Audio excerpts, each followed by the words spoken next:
for coming to this last session of the day, which is being recorded. Special thanks to David, our sign language interpreter, who is greatly expanding the reach of this event. And many of you who've just materialized, or for whom we have just happened like something in a very cheap science fiction film onto your screens, will be thinking, well, where's Greg? Where's Greg Doran? The answer is Greg is rehearsing Richard III. He wanted to join us. He at one point planned to join us and be part of this panel, but he realized that after a hard day directing a play with which Tony was so powerfully associated, that this would probably be a slightly overwhelming experience. It's a slightly overwhelming experience for me, actually, because I'm not usually locked up on a screen with 3 RSC associate artists, all of whom, each of whom has worked very closely with Tony, and that's what we're sharing with you. My only claim to be sharing this session at all is that, having seen Tony Sher in The History Man on television, having seen him as the Fool in Lear, as Richard III several times, and in all those extraordinary roles down the years, right down to King Lear, I did once appear with him, realizing a dream of my youth. I did once appear with him on the stage of the Royal Shakespeare Theatre, asking him questions about his Falstaff book. And I think he did sell some copies that day. So, that's one of my parts in his, tiny parts in his career. Anyway, with us, we have people who have, played with him as equals. Alex Gilbreath, who played Hermione to his Leontes. Amanda Harris, who played Emilia to his Iago. And Dame Harriet Walter, who played Lady Macbeth to his Macbeth, and Mrs. Lomax to his Willie Lomax. I thought, this is a very free discussion, just to get, after all the many perspectives we've had from theatre goers watching Tony Sher's work, just to get some glimpses of what it was like to work with Tony, what one saw of his own processes, to use that slightly middle management-ish word that gets used around the work of actors, what the experience was like to be on stage with these colossal performances. And although Amanda worked with Tony, I think, before either Alex or Harriet in Singer, in the very early 90s, I thought we'd start with the first of the Shakespearean productions in which any of these great associate artists featured, which is with when Alex was Hermione opposite Tony's Leontes, a performance which for many showed signs of Tony's work in Shakespeare that we hadn't seen before. We were so used to him being so extraordinary at playing very edgy people and tyrannous people, that the way in which Tony came back for the last act of The Winter's Tale, completely broken and humbled, was profoundly moving. Alex, it's one of the things about the theatrical profession. If you're in work the whole time, like you are, you tend not to be free to see other actors working, and you might want to do something else on your night off anyway, then go back to a workplace. But when do you first remember becoming aware of Tony Sher? Did you see him in other things? Sorry, beg your pardon. Yes, I was first aware when I was at drama school of the I don't know, can one say the definitive Richard III, the one that I was at drama school and read his book, and then I was hooked. And my first experience working with him was actually before The Winter's Tale, 18 months before, when we did Cyrano de Bergerac together.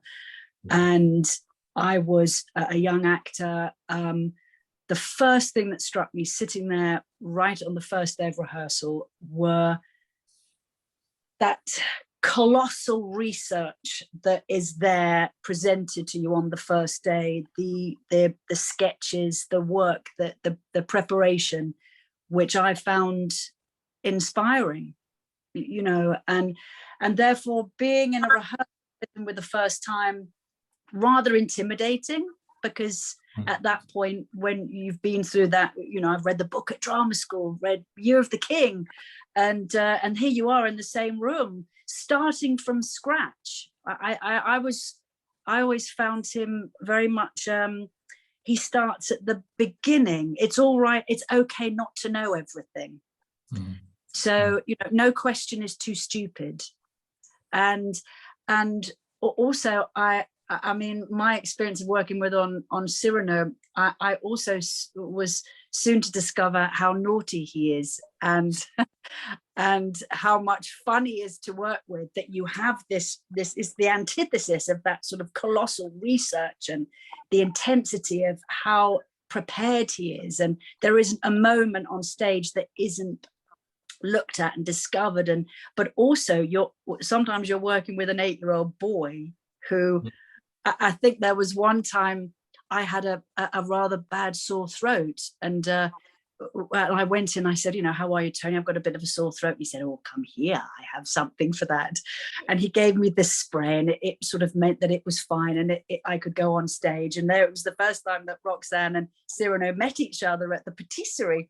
And I was there, you know, he was there with his feather and his leathers, and he was marvelous. And it just so happened that the first time we met, my voice dropped several octaves. So the first time I opened my mouth, the look on his face, it was like he was playing sort of Willard White was playing Roxanne.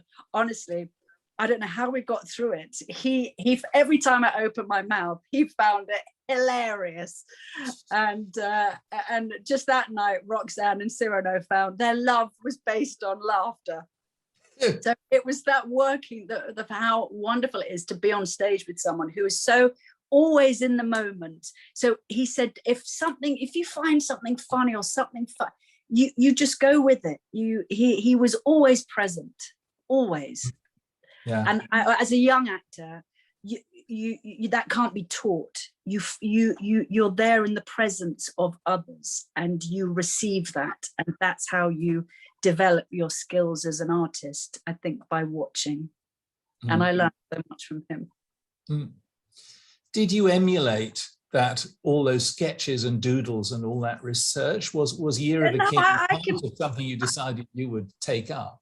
Yeah, I can't even draw a cow. I mean, he had these wonderful sketchbooks, and you'd think, this is just inspiring.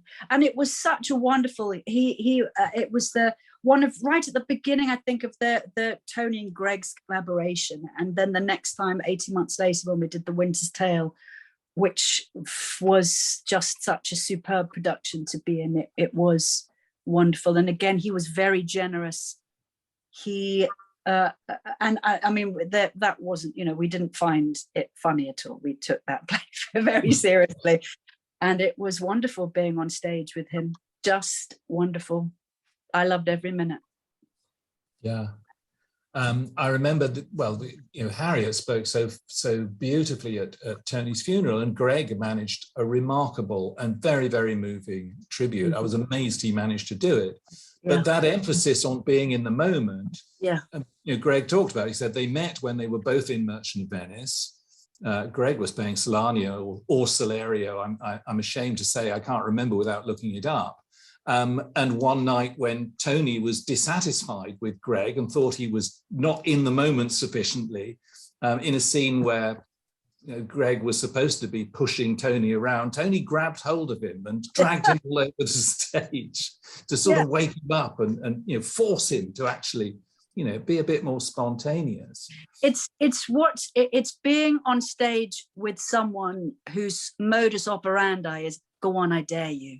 And that is always thrilling. Also, there were moments in The Winter's Tale, he would literally hook his toes over the front of the stage, and I don't know how he did it. You could feel the audience lean in, and the way that he shaped the language the way that he used the ends of words. You know, you can spend 3 years at drama school with being, you know, make sure you hit the ends of the words, shape that the language, and then suddenly you're on stage with a master and you think, now I understand, now I get it.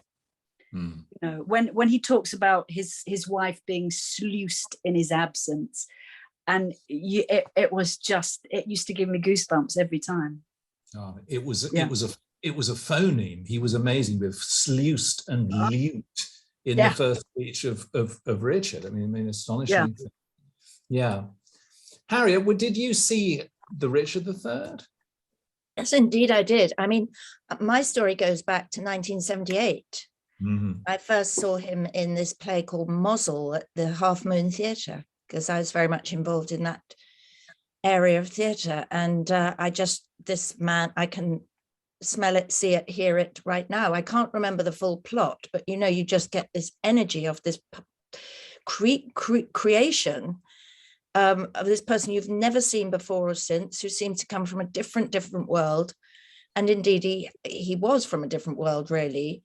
And he was so good, as we all know. And the next thing I saw was Goose Pimples, where he played a Saudi Arabian. I mean, and Mozzle, I think, was a Turkish immigrant. I mean, he just kept playing these outsider roles and was so brilliant at them that you didn't quite know I didn't meet him, so I didn't know who the real Tony Sher was. And then we were both in the same play, but a few months apart. We both did Cloud 9 at the Royal Court, and he was hilariously funny. Both as the little girl in the second half and as the sort of head of the Victorian family in the first half. And, you know, what a stretch. So I always thought of him as a very plastic actor who could just sort of cartoonize himself. But I didn't know how much interior life he had until I saw him doing Shakespeare and doing Richard III and The Fool and Shylock. And actually, I do predate. Sorry, I'm jumping two things. He came up to me in the Royal Court pub because I'd already joined the RSC, I think, I'd been there a year, and he said, so what's it like at the RSC? And I was sort of, to me, he was this hero already. And he was asking me in rather a humble way, you know, you've gone ahead of me and tell me what it's like, and are they nice, and will it be frightening? You know, it was extraordinary. And then we were in 12th Night together, which we don't dwell on too much because it wasn't a happy show for him. But so that was the first time I worked with him, which was in 1987. And he played Malvolio. And what was striking about that was he actually said, I don't know what to do in act blah, blah, scene blah, blah. And of course, with Malvolio, you don't have to do anything to begin with. He's supposed to be the sort of wallpaper that you don't notice and then becomes center stage. But he was completely confused by a character who wasn't proactive, who wasn't using his physical energy and his, you know, and he couldn't quite place himself in the picture. You know, his drawings were struggling to get him into that picture. But again, like Alex, he was drawing us all over the place, you know, on his script and things. But he wasn't happy in that because he wasn't really happy at that point playing a sort of background character, even though he becomes the big focus. And similarly with Shylock, he took over the stage a lot. And you know, not to be hagiographic, there were comments that he does, you know, he was a bit of a scene stealer, you know, that Michael Gambon struggled when he was playing the fool, blah, blah, blah. And so when I was asked to play Macbeth, and I had heard that Greg had done a wonderful production of Winter's Tale, I hate to say that I didn't see it, but I'd heard that Greg had worked with him and I knew they were together. I thought, is this for real? Is he just going to let Tony run amok and take over? And you know, so I actually said I'd love to play Lady Macbeth as long as your Macbeth is willing to look like he needs me. And that became a sort of launch pad. And of course, what I hadn't realized, and listening to Alex and hearing about The Winter's Tale, I do think that Greg changed him as an actor. I think he was somebody who worked in his own head very much, constructed things in his own imagination, and played those roles which allow you to do that. And we women know that we usually have to mold ourselves a bit more around the other characters on stage. And it's possible for a man to just take over the stage and not have so much awareness of what's going on around him. And so somehow I think Greg really was the catalyst that made Tony into this wonderfully generous, there for you, reliant on you, but reliable, but as you know, as Alex says, kind of naughty at the same time. Somebody who trusted the other actors on stage, where I think before he hadn't trusted the other actors on stage. And so I was completely blown away. I thought, what?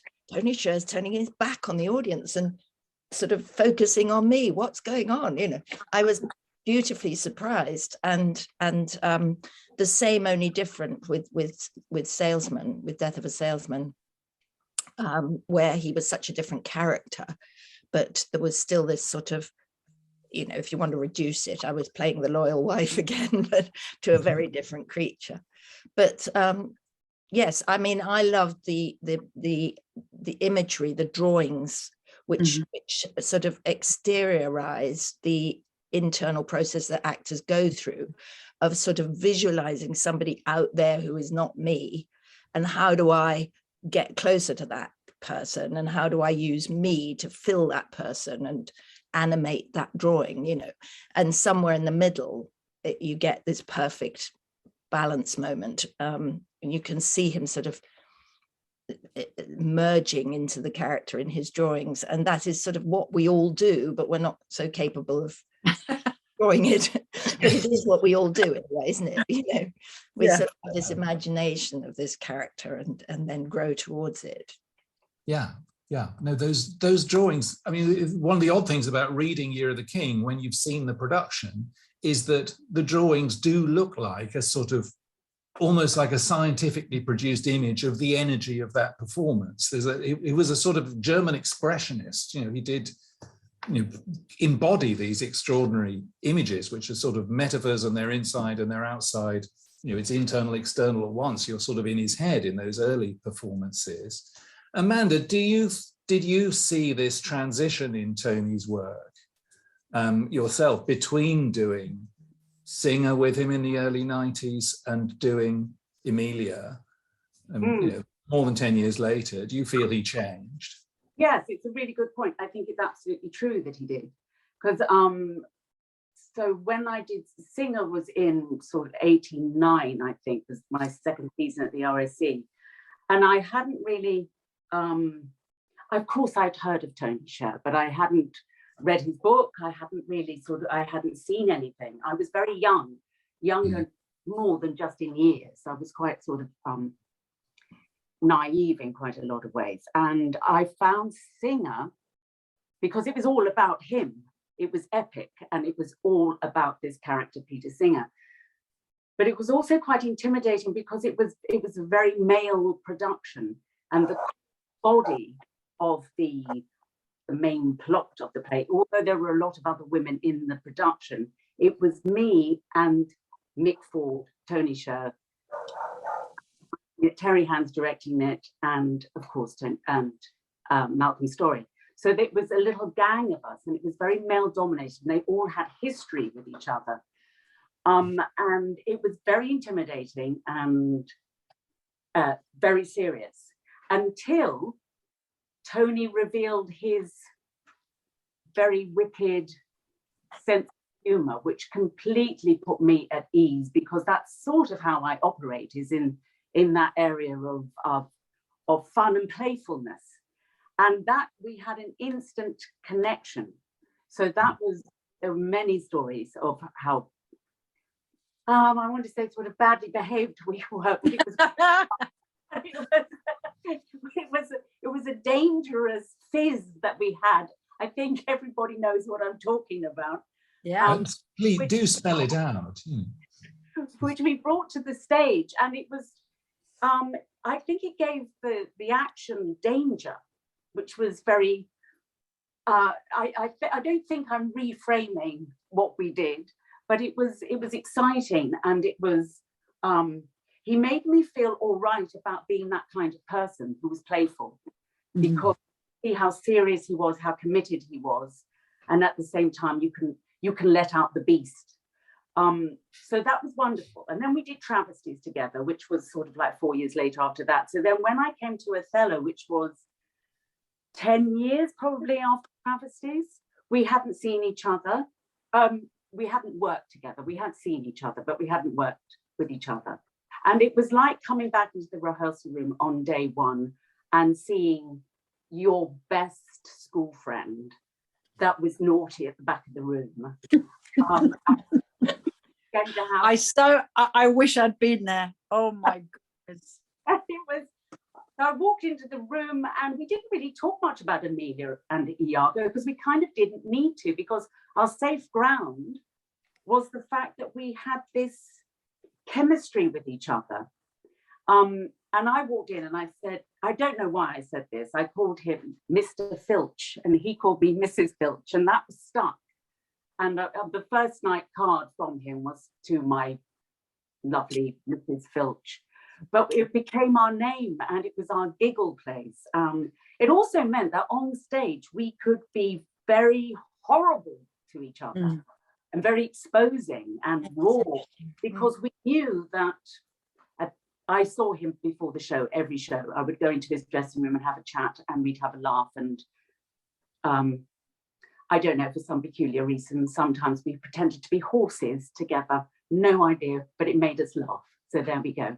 But it sort of set up like a safety zone that could be very, because all the plays that we did together, the 3 plays, there was a dark core, particularly, which was all about him and very epic, to Othello, where he was part of a team player. And we had, maybe it's because we knew each other so well, but there was a real relationship. It wasn't just Iago having a wife called Amelia. It was Mr. and Mrs. Filch. And the way we used to prepare to go on stage together was hilarious at the beginning of Othello, when there's the sort of the bad sea journey going to Cyprus. We would enact the sea journey in the wings to get ourselves, but we'd also find it hysterical at the same time, and we'd almost be seasick doing this. And then we get on stage and we would really feel, but we were also on edge with each other because of that fizz. And it was yes, it was always the fizz for me and Tony. It was always that, but it also brought something to our performances and made us feel safe, I think, for when we got very dark. Yeah. We both matured. We were much better behaved in Othello than we were, say, in Travesties, which wasn't the way to behave. Well, it's fascinating to hear of this kind of equal and opposite reaction to the play going on in the wings, because I mean, it was very horrible what happened between Mr. and Mrs. Filch on stage. I mean, he killed you horribly. Yes, Greg had to tell us off when we rehearsed that scene because it was so horrible. We'd get to the point where we would actually get slightly hysterical, and our hysteria was laughter. And Greg would have to say, "That's enough now. We've got to rehearse the scene." So, but it was because it was so horrible. I think we got hysterical. In fact, on that point, sorry to interrupt, but it's triggering the memory that in Macbeth we did one scene after the Banquo scene, and I don't know if it was in rehearsal or in performance, but suddenly I said, you know, the trouble with you is you haven't had enough sleep, you lack something of all nurses or whatever it is, sleep. And we broke into completely spontaneous laughter. I mean, I don't think I would have triggered it, but it was like the Ouija board, you know. It sort of felt like we both at the same moment saw what a ridiculously inadequate explanation for this insanity was, that we just haven't had enough sleep.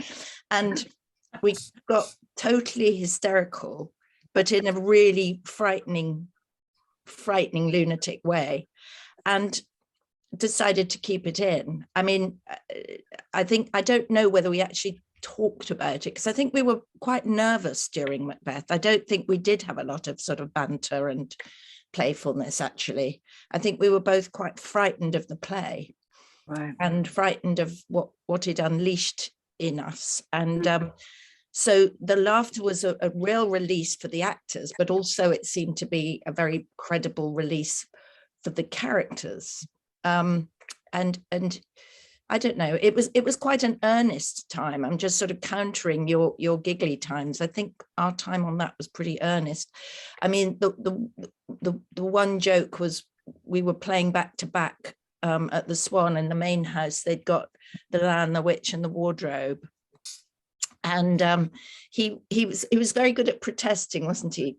He was quite good at sort of confronting the RSC government with sort of demands for the actors on behalf of all the company. You know, he was very sort of, he was good in that way. And he just said, I don't know about you, Harriet, I've written a letter and you can sign it too, that I think we should have separate dressing rooms. Because he said, if Mr. and Mrs. Beaver in Lion, the Witch and the Wardrobe can have separate dressings, I think Mr. and Mrs. Macbeth can.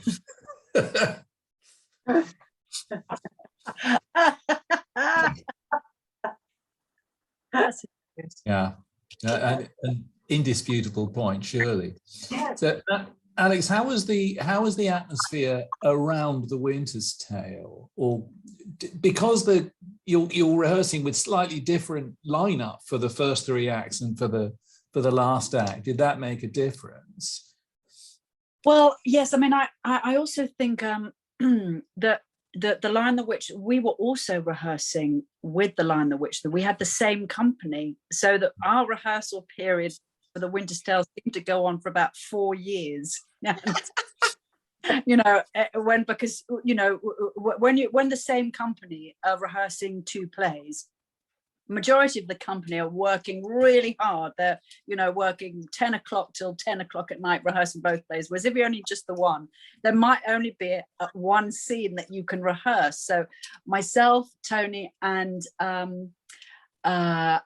Ken Bones, who is playing Polixenes, we rehearsed the opening scene for about 4 months. So after you know, yet again, act one, scene one, something, you know, we would then we took it. I mean, it wasn't quite so naughty as Cyrano. I think there was the difference between him playing Cyrano with panache. He was exploring what it is to have panache, and which lends itself to go on, I dare you. And whereas Leontes was a completely different experience, and he had done so much preparation and had discovered something called morbid jealousy. So his modus operandi was how legitimately why a character like Leontes can behave so badly to his wife. And so it wasn't just, and now this is the point when I think that, you know, that child isn't mine. He had every moment, every stage of his character development was meticulously unraveled and understood from a psychological point of view. So it became, and I think what was thrilling about, as you say, about the 3 acts of The Winter's Tale, they're linear. There's no other subplot. You start at the beginning and you get to the end of Act 3, and literally the world falls apart, and then you go to Bohemia, and it becomes a bit of fun and dancing and sheep shearing and lots of hilarity. And then we go back to this rather beautiful, strange world. And so it was very different, the experience. And if we'd had a rehearsal period that didn't last 4 years, it might have been quite intense. But, you know, to rehearse the same thing, you know, there's only so much that three actors on the stage can sit there and just about, you know, there comes a point, especially someone who's all his modus operandi is so front foot. There is so much energy, but I will never forget watching him literally hook his toes over the front of the stage and address the audience. I'll never forget it, because it wasn't just a soliloquy. It was, I can't, a conversation is too simple, it's too simplistic. But he just had this ability to communicate, to share a thought with 1,400 people, all sharing the same thought with him. It was, and the way that he shaped the language. That was the most important thing, that a younger actor that just sits and listens to him, how he used the words. Yeah, incredible range of cadence. And of course, he's a novelist as well as an actor. I mean, and a playwright. And a beautiful artist. Astonishing. Yeah, I mean, creativity, energy just kind of poured out of him. You know, and I mean, Amanda will remember this, that he wrote some brilliant essays, of course, not just Year of the King, and Year of the Fat Knight and so on, but some brilliant essays about playing particular characters. And I was asked to put together a book of essays by actors about playing particular characters in Shakespeare. And I asked Tony, well, he was playing Iago at the time. I asked him whether he'd think about doing one of Iago, because he'd written about others. And he said, oh yes, come backstage after the Friday night show in London, and you know, maybe more of the cast will do it too. And Amanda did, thankfully, which is great. But he'd given that astonishing performance as Iago, you know, an Iago who was all over the place and trying out different ideas and coming at the audience and had all this violence inside him. And if anything, there seemed to be more energy coming off him backstage afterwards than there had been when he was on stage. And I told him I'd love it if he would do this essay. That was the Friday night performance. The essay was on my desk on the Monday morning, you know, about a year before the rest of the contents of that book. I mean, he just seemed to have kind of gone off and written it over on Sunday morning, and that was it. You know, it was great. You know, not a word needed changing.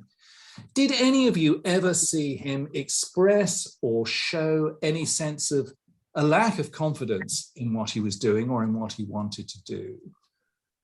You know, as you say, Alex, he always seemed to be coming at you and you know, trying it, daring himself to do it. Were there moments of panic underlying any of that, do you think? I don't think there was certainly not a lack of confidence, because he just was so creative. There was a need to perform.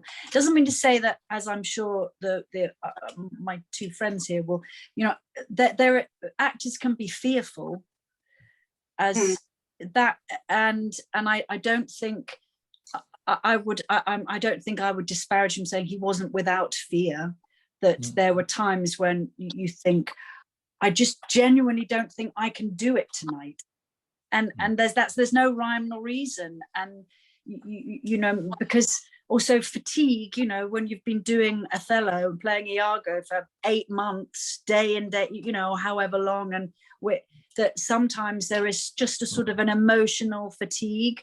And when you become very tired, you sometimes become fearful. So I don't think he was without fear, but I don't think he was, because he inhabited his craft in such an extraordinary way that, and some nights you think, oh, that was marvelous, we were totally on it. And some nights, as you know, you just think, oh, it escaped me tonight, I don't know why, just wasn't there.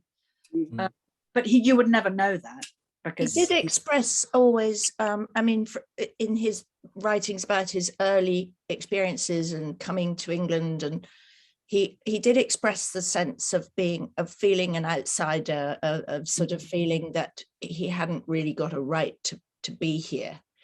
And I think that is at your core for the rest of your life. I don't think you really get rid of that.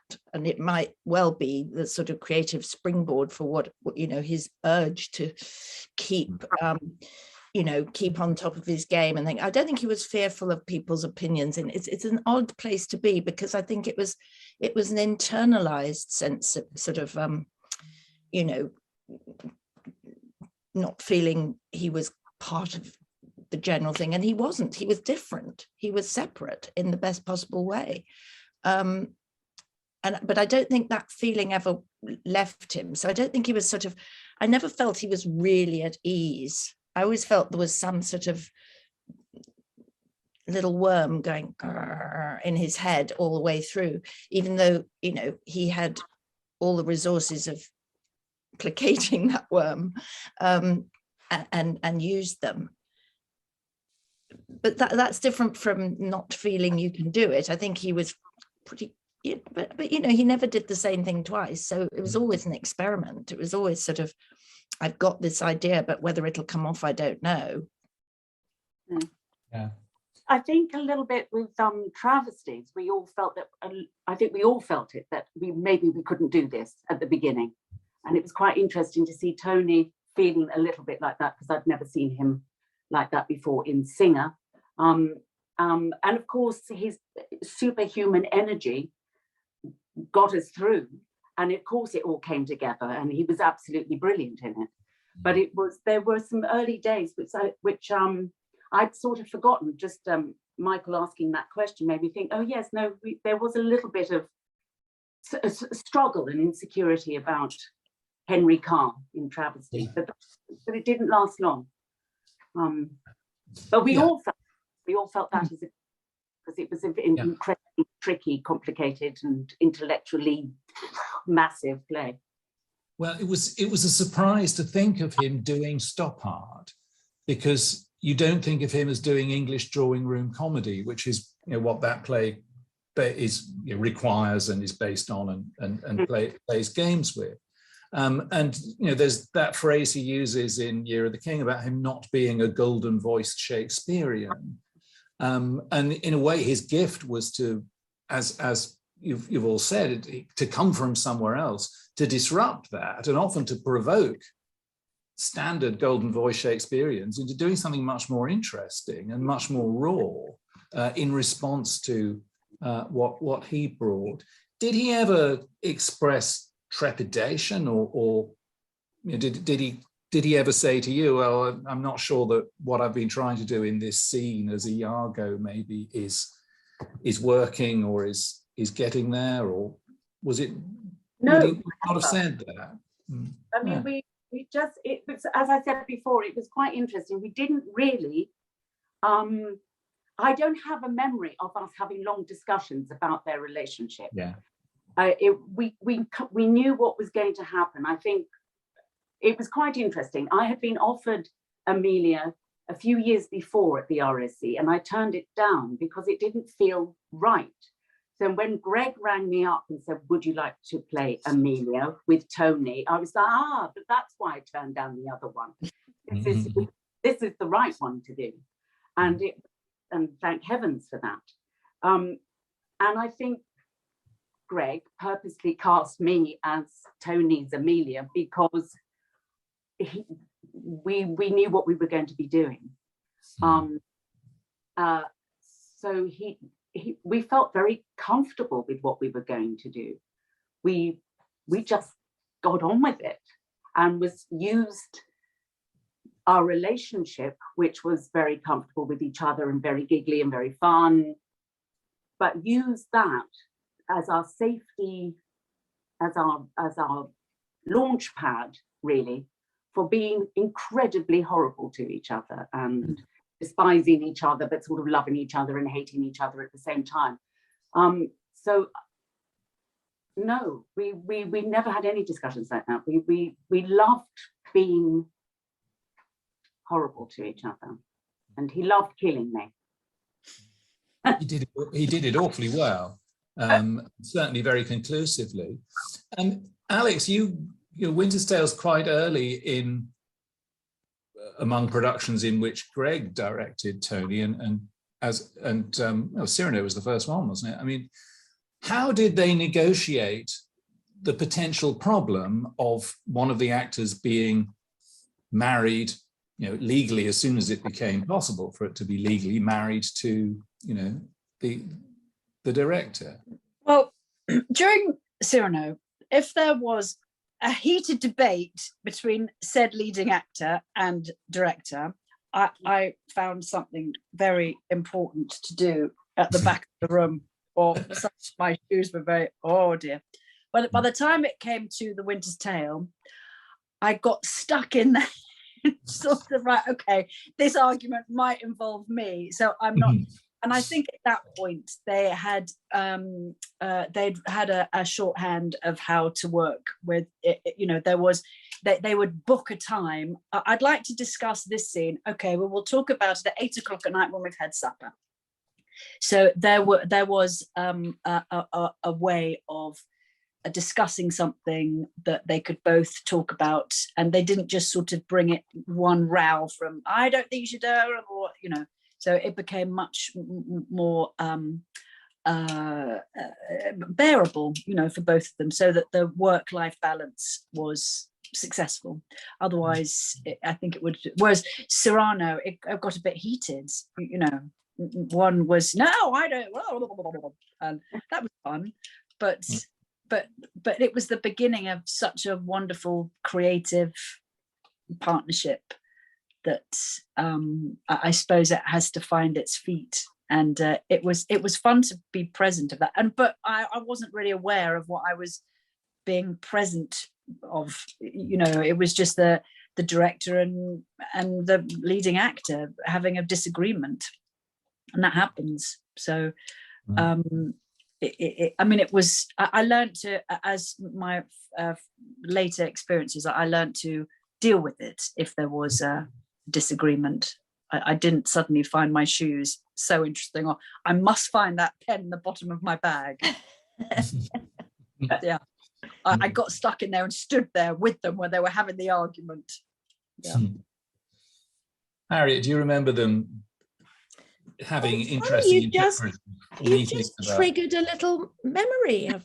I'm not sure whether I'm being completely false memory syndrome, but I've got a vague memory of a little tiff which ended in, you know, Greg taking over and saying, I'm directing the play, do what I say. I think that was the way it went. You know, you wouldn't think that would be the way it went, but it did. And so I don't think it was sort of terribly fiery, but I know that at some point they said, we don't talk about this when we go home. So they must have kind of learned a way of not taking their work home with them. Because of course you could work 24/7 if you're living with the director and the leading actor or whatever. But I think there was you know, Tony, he felt like he was the authority in the room lots of the time, although of course, you know, ultimately the authority lay with Greg. But the sort of the inquiry, I always felt it was always an inquiry. It was almost like a laboratory experiment, you know, let's look at this, let's take that, let's interview these people. I mean, for Macbeth, he interviewed murderers and sat in a room with at separate times 2 different murderers, and sort of with their friend who was a psychiatrist or something, sort of talking about various syndromes, like as you were saying, as Alex was saying in The Winter's Tale, you know, actual syndromes that exist, rather than and then you think, my God, Shakespeare must have known about this, because every single step and every single sort of symptom of that disease is illustrated in the play. So we were very interested in the sort of folie à deux kind of feeling of the Macbeths and their interactivity and their interdependence. And there was one scene that he always did worry about, which was the scene where he's sort of confiding in her but not able to tell her things, and sort of coming in and out, and he just didn't quite know how to play it. It was always a problematic scene. It was always a scene he wasn't happy with.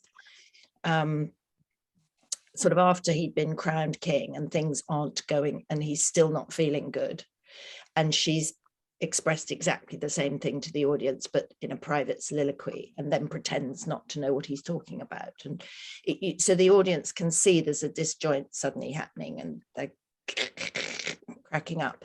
So that was interesting, because he didn't quite know how to, but he knew how to play the end bit when he's on his own. He knew how to play the beginning bit when he's with her. But there was this middle chunk where it was tricky how to negotiate that. And I remember him never being quite at ease with that scene.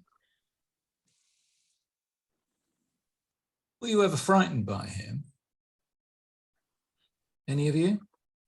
I mean, he frightened audiences, very much. It was one of his gifts. I mean, he used his eyes in ways that I've only otherwise seen in Kabuki, not in Stratford. That extraordinary glare that just, yeah, Amanda.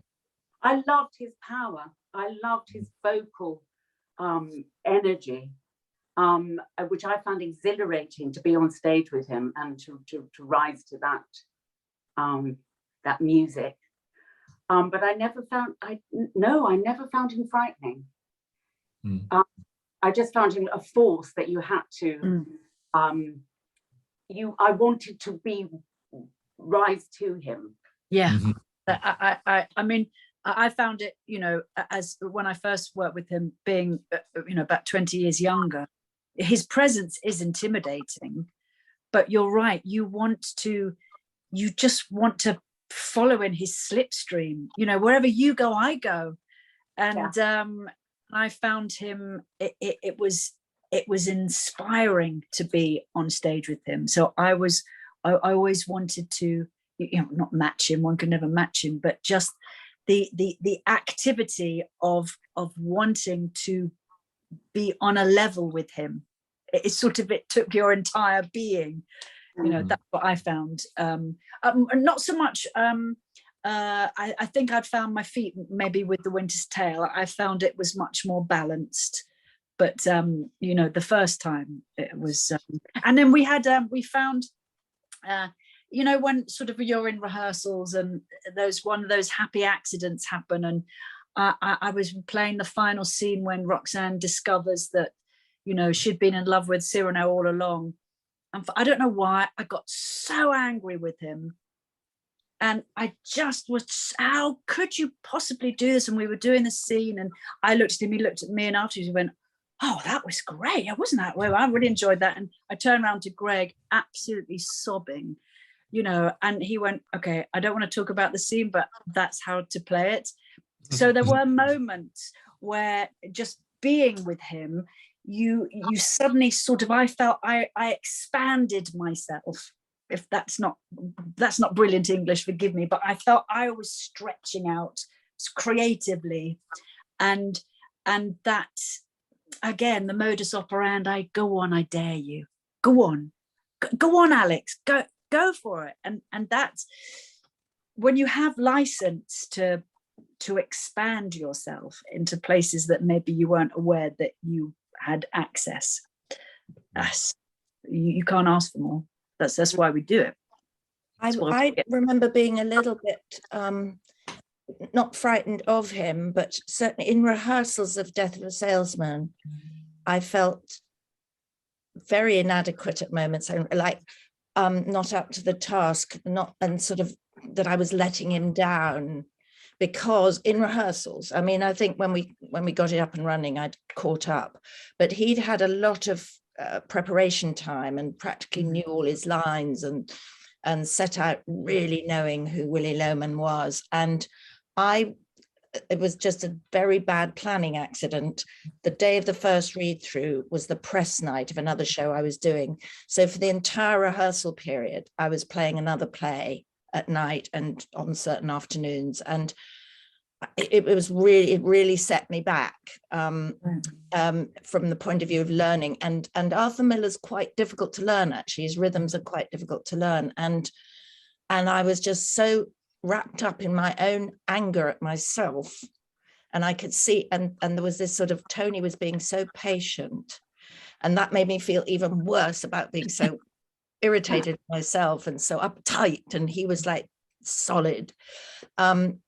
And in the end, it was a very flip side to what we actually played in the end, because, it's Willy Loman who's sort of in his own world of self-doubt and self-loathing and can't be reached by his wife. She's just kind of patiently being there for him.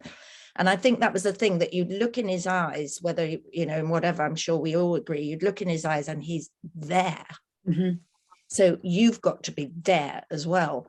And in rehearsals, I just couldn't get there. And so I felt I'm really, really not helping him rehearse. And I felt, and then it sort of went into terrible spiral, feeling even worse because I wasn't helping him, and they're not helping him because I was feeling worse. And blah, blah, blah, blah. You know, so yeah, that was complicated. Oh, Harriet. And I remember going after seeing the press night of it, and just standing in his dressing room, and I didn't say anything. I just sobbed on his shoulder, because it was, the two of you were so magnificent. Wow. So isn't it amazing? You know, I mean, got there in the end. And you so did, and I literally stood there. I sobbed on his shoulder. I said, I don't know what to say, and Greg said, that's it, you don't have to say anything. I'm going to drive back now to London, and you know, it was just, the two of you were like, Well, yeah. I mean, to be honest with you, I don't think I'll ever see a Macbeth.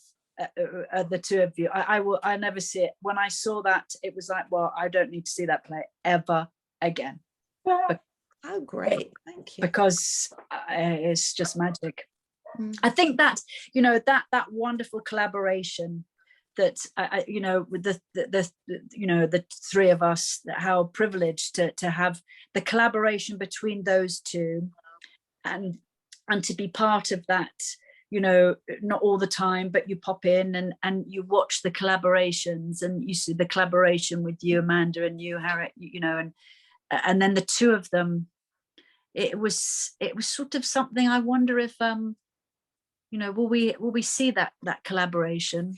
Yeah, of course we will, but it will be different. It'll be very different. Yes, it was so meant to be. Oh. Yeah. People during the day have mentioned various times Edmund Kean, who of course Tony played and was very, very interested in. And it sometimes seems to me that one can see other paths Tony might have taken. He might have become a great maverick, out of control, self-destructive solo act. If, you know, perhaps if the relationship with Greg hadn't been there, and hadn't, you know, that collaboration hadn't extended into these amazing collaborations he had with each of you. I don't know whether, did he ever talk about that? Did he ever talk in terms of the shape of his career? Did you have a sense of him thinking about what roles he wanted to do next, or how he wanted to be remembered, or whether he was really trying to be a novelist full time? I think what I loved was he wrote all that so brilliantly. I mean, Beside Myself is one of the best biographies I've ever read. I agree. It's the most honest piece of writing, and so completely, you know, that observation he used as an artist, he turns right round inside himself, and it's absolutely unforgiving and you know, scrupulous and honest. And I think I didn't feel that he had a need to share it, you know, with friends in the canteen, you know, because he was so good at expressing it in his writing. Yeah. I wish that if he'd wanted, and that's different when you're married to Greg, who's a wonderful director, if he'd wanted to direct, but I'm wondering if that he would have, you know, okay, Alex, can you play it that way? Oh, I'm going to do it. It would have been, I'd love to have been, you know, directed by him. I wonder if that would have been thrilling, but I don't know. He never, I mean, I suppose it was the next wonderful, the next challenge, the next, you know, the Falstaff and King Lear, and he never talked about the next thing. Oh, I wasn't party to it. Yeah. Too much being in the present when he was with you, really. Too much. You know. It's. I mean, he didn't giggle all the time. Perhaps I should say, it was very serious, very intense.